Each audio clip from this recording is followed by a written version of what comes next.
ഒന്നാമത്തെ ചോദ്യം. രാജ്യത്തെ ആദ്യത്തെ 24x7 ഓൺലൈൻ കോടതി പ്രവർത്തനം തുടങ്ങിയത് എവിടെ?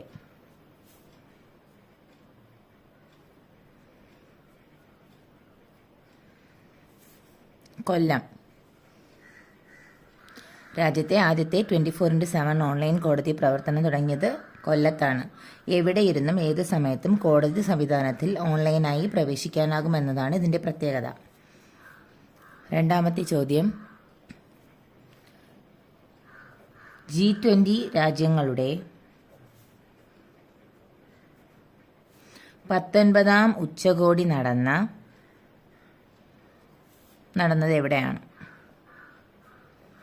ബ്രസീലിലെ റിയോ ഡി ജനീറോയിലാണ് നടന്നത്. റിയോ ഡി ജനീറ ബ്രസീലിലാണ് 19ാം G20 ഉച്ചകോടി നടന്നത്. നവംബർ 18, 19, 20 തീയതികളിലായിട്ടാണ് നടന്നത്. മൂന്നാമത്തെ ചോദ്യം. ലോക പ്രമേഹ ദിനം എന്നാണ്? നവംബർ 14-നാണ്.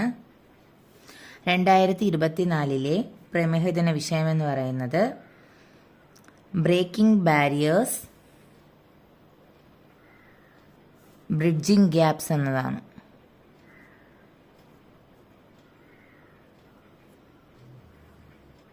അടുത്ത ചോദ്യം.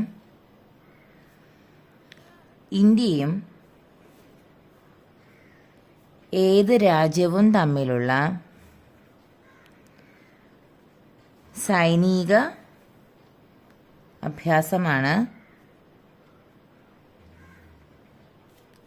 ഗരുഡശക്തി?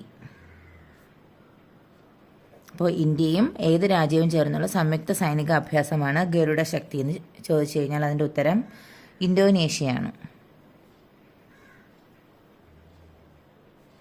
എല്ലാ വർഷവും ഇരു രാജ്യങ്ങളിലുമായിട്ട് ഇടവിട്ട് നടക്കുന്ന സൈനിക അഭ്യാസത്തിൻ്റെ 9ാമത് എഡിഷനാണ് 2024 നവംബർ 1 മുതൽ 12 വരെ ജക്കാർത്തയിൽ നടന്നത്. അഞ്ചാമത്തെ ചോദ്യം. കാലാവസ്ഥാ വ്യതിയാനം ചെറുക്കാനുള്ള ശ്രമങ്ങളിൽ മുൻനിരയിലുള്ള രാജ്യങ്ങളിൽ ഇന്ത്യയുടെ സ്ഥാനം എത്രാമതാണ്? ഇന്ത്യയുടെ സ്ഥാനം 10ാമതാണ്. ആറാമത്തെ ചോദ്യം. രാജ്യത്തെ മികച്ച സമുദ്രബന്ധ സംസ്ഥാനമായിട്ട് തിരഞ്ഞെടുത്തത് കേരളമാണ്. ജില്ല ഏതാണെന്ന് ചോദിച്ചാൽ കൊല്ലമാണ്.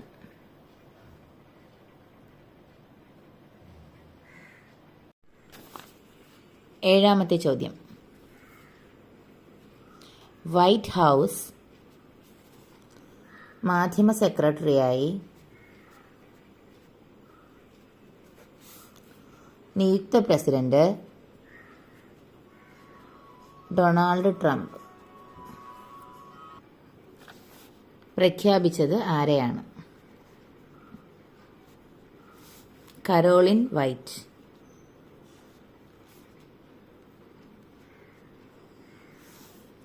എട്ടാമത്തെ ചോദ്യം. ഇന്ത്യയുടെ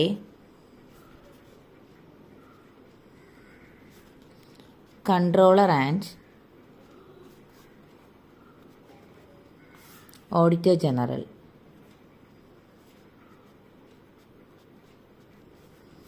കെ. സഞ്ജയ് മൂർത്തി. ഒൻപതാമത്തെ ചോദ്യം. ദേശീയ മാധ്യമ ദിനം എന്നാണ്?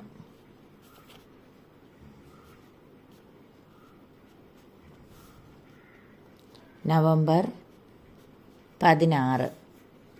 2024 ദിനാചരണ വിഷയം എന്ന് പറയുന്നത് changing nature of the press.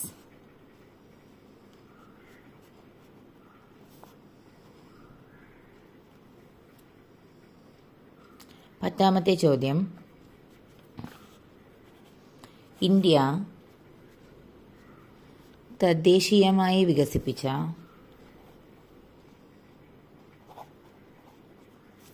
ദീർഘദൂര ശബ്ദാതിവേഗ മിസൈലിൻ്റെ